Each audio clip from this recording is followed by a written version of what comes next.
Oke, bismillahirrahmanirrahim. Halo guys, assalamualaikum warahmatullahi wabarakatuh. Jumpa lagi bersama kami di Marola Channel. Guys, mantap. Update terbaru 7 terpidana kasus Vina Cirebon. Guys, akhirnya Pak Oto Hasibuan kembali buka suara tentang nasib 7 terpidana yang sampai saat ini masih mendekam di penjara. Beliau menegaskan kepada tim pembela 7 terpidana akan terus berjuang dan tetap kawal perkembangan kasus 7 terpidana ini sampai mereka bebas. Sedangkan pengacara Tony RM punya trik sendiri untuk pengajuan PK kedua agar diterima oleh hakim agar 7 terpidana ini bisa bebas. Wah, mantap. Kita dukung terus ya guys ya. Pokoknya jangan sampai kasus Vina Cirebon ini, 7 terpidana ini jangan sampai down, jangan sampai hilang begitu saja guys. Kita usahakan, kita kawal terus agar kasus ini terus diangkat sampai 7 terpidana ini bebas. Oke guys, dapat lama-lama lagi setiap update-nya. Ini dia, let's go. Yeah, let's go.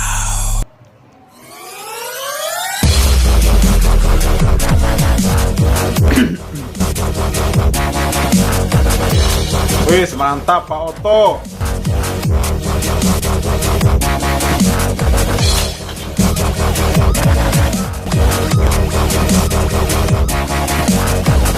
Semoga Pak Oto konsisten dengan ucapannya ya guys. Bapak Ibu sekalian, saya dapat sampaikan bahwa tim hukum yang mendampingi akan terus mengawal 7 terpidana pada kasus Vina dan Eki di Cirebon yang saat ini mereka masih ditahan di dalam lapas Kesambi Cirebon. Saya sudah diperintahkan oleh Ketua Umum DPN Pradi yang juga Wakil Menteri Koordinator Hukum HAM Imigrasi dan Pemasyarakatan Profesor Dr. Oto Hasibuan selaku Ketua Umum Dewan Pimpinan Nasional Pradi. Beliau memerintahkan saya sebagai koordinator tim hukum DPN Pradi untuk tetap mengawal kasus 7 terpidana ya, kasus Vina dan Eki di Cirebon pada tahun 2016 lalu. Beliau sampaikan apapun yang terjadi, apapun komentar, tanggapan dari pihak manapun, jangan hiraukan bahwa tugas dan tanggung jawab kita sebagai tim hukum adalah mencari kebenaran, bukan mencari pembenaran. Betul, betul. Dan beliau sampaikan, ingat, keadilan, kebenaran itu tidak akan bisa ditutupi. Akan muncul dan akan tiba, saatnya kebenaran itu akan tiba. Beliau menyemangati kami, Profesor Dr. Oto Hasibuan, untuk terus berbuat yang terbaik bagi 7 terpidana. Dalam waktu dekat, kami rencanakan tanggal 4 Februari 2025 yang akan datang, kami akan datang ke Kementerian HAM untuk bertemu dengan Dirjen HAM dan juga Menteri HAM untuk melaporkan tentang perkembangan penanganan dugaan pelanggaran HAM yang terjadi pada tahun 2016 lalu yang membuat mereka mengaku dan dihukum. Setelah itu kami akan melakukan audiensi dengan Komisi 3 DPR RI. Suratnya sudah kami kirimkan untuk audiensi ke Komisi 3 DPR RI. Kemudian ada banyak langkah-langkah lain selain mengawal. Wah, bentar guys, berarti LP. bentar guys, berarti ini bertepatan bersamaan dengan demonstrasi di DPR RI nanti ya tanggal 4 Februari itu yang diadakan oleh tim Gaskan gitu ya. Nah, mantap nih ya. Semoga acara ini bisa berjalan dengan lancar gitu ya. Kita dukung terus guys. Kami di Bareskrim Mabes Polri yang sedang berlangsung, kami berharap bahwa proses laporan polisi kami di Bareskrim dapat segera diproses. Laporan kami kepada Aib dan Dede yang mengatakan mereka berbohong, memberikan keterangan palsu di bawah sumpah pada tahun 2016 lalu adalah benar adanya. Kenapa? Karena yang kami laporkan salah satunya adalah Dede, itu sudah mengaku bahwa itu betul, dia berbohong pada tahun 2016 lalu.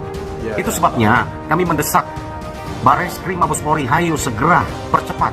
Kasihan 7 terpidana ini membutuhkan penanganan teman-teman di Bareskrim Mabes Polri. Iya, benar ya. Untuk menjadi novum mereka kedua bagi mereka. Begitupun tentang laporan kami terhadap oknum-oknum penyidik Rundiana dan kawan-kawan tentang dugaan penganiayaan dilakukan pada tahun 2016 lalu. Itu juga bukan isapan jempol, bukan hoax, karena Komnas HAM dan juga LPSK sudah menyatakan hasil penyelidikan yang sama. Dan para terpidana juga mengatakan hal yang sama. Bukti-buktinya ada.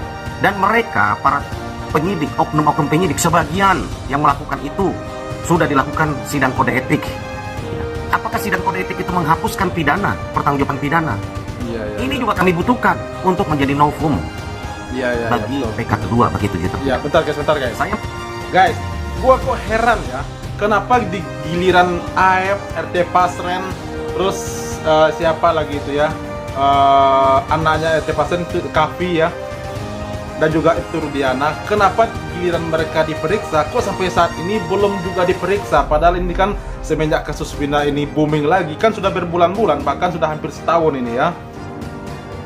Pas di gilirannya kalau nggak salah tuh Aldi Renaldi, dia kan juga telah diperiksa, dan juga Dede kalau nggak salah ya. Tetapi pas di giliran si AF, RT Pasren dan juga Kavi serta itu Rudiana ini sampai saat ini kenapa belum ada pemeriksaan? Kenapa gitu ya? Ada apa nih dengan institusi Polri? Ada apa? Kita bertanya-tanya ini. Kenapa sebegitu lambannya pas di giliran mereka? Ya enggak guys ya? Coba kita lanjut nih. Gimana nih kita lanjut ya? Hati nurani kita semua, Bapak Ibu sekalian, pencinta keadilan, mari kita kawal terus. Kami akan terus memberikan yang terbaik, pendampingan apapun yang akan terjadi. Saya secara pribadi sebagai ketua tim dan juga atas perintah dari Ketua Umum Dewan Pimpinan Nasional Pradi, Profesor Dr. Otto Hasibuan, ya, saya katakan, andaikan semua pun meninggalkan para 7 terpidana ini, tapi kami tidak akan membiarkan. Kami tidak akan pernah meninggalkan mereka. Kami akan kawal kasus ini sampai selesai. Itu janji saya. Keren. Ya, sampai pada akhirnya kebenaran itu akan muncul. Para 7 terpidana dan keluarga terpidana.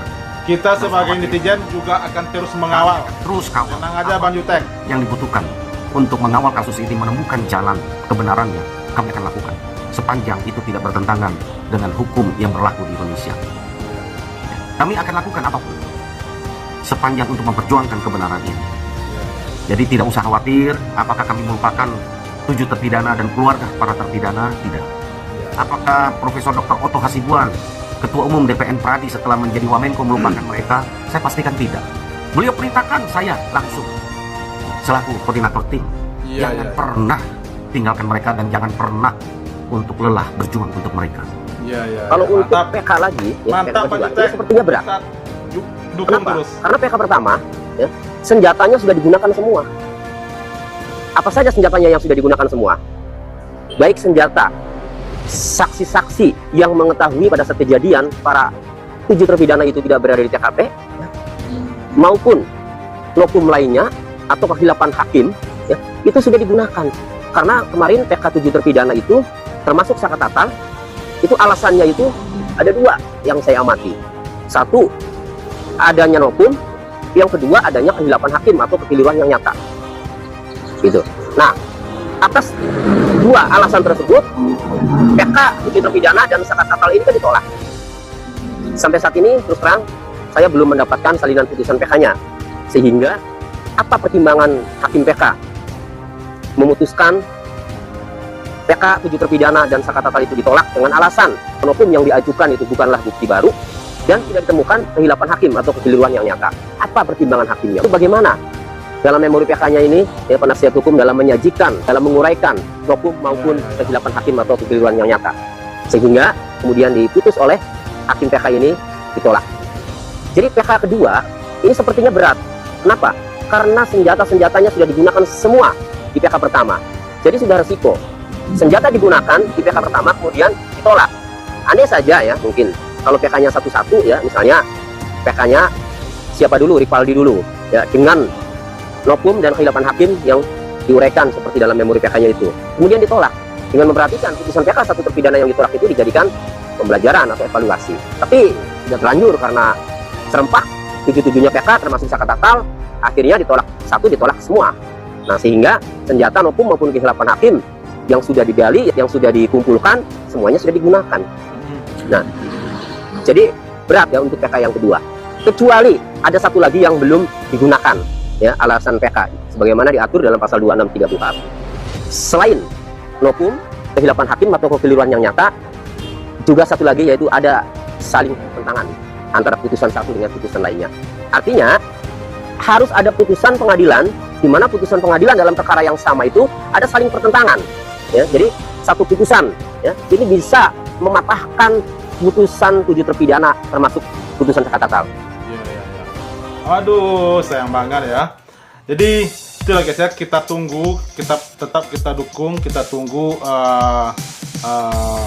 di tanggal 4 nanti, tanggal 4 Februari nanti, bahwa tim Gasken bersama pembela 7 terpidana seluruh Indonesia akan hadir di depan gedung DPR RI untuk menyuarakan bebaskan 7 terpidana. Sedangkan Bang Jutek tadi juga mengatakan akan berkoordinasi dengan menteri-menteri terkait dengan 7 terpidana ini juga ya. Jadi kesimpulannya, kasus Vina ini harus tetap kita angkat, harus kita up terus, jangan sampai down, jangan sampai hilang begitu saja. Sebelum 7 terpidana ini dan para pelaku-pelaku kriminal, para pelaku-pelaku yang telah mempidanakan 7 terpidana ini juga ikut di penjara.